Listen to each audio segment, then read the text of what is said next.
சென்னையை அடுத்த திருவொற்றியூர் பனிமலையிலிருந்து இதுவரை 60க்கும் மேற்பட்ட பேருந்துகள் இயக்கப்பட்டு உள்ளதாக பேருந்து நிலைய அலுவலர்கள் தெரிவித்துள்ளனர்.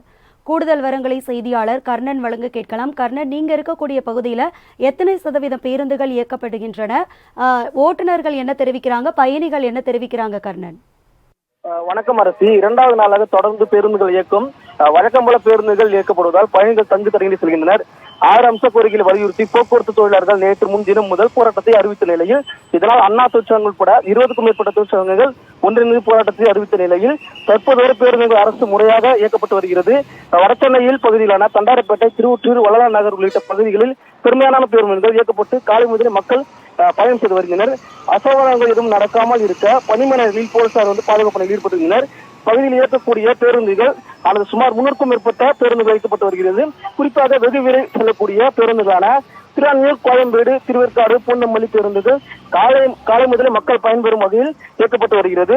பொதுவாக மக்களை பாதிக்காத வகையில் பேருந்துகள் தொடர்ந்து இயக்கப்பட்டு வருவதாகவும் திருட்டூர் பணிமனையில் இருந்து இதுவரை 60க்கும் மேற்பட்ட பேருந்துகள் வெளியில் சென்று உள்ளதாக பேருந்து நிலைய அலுவலர்கள் தற்போது கூறுகின்றனர். அரசு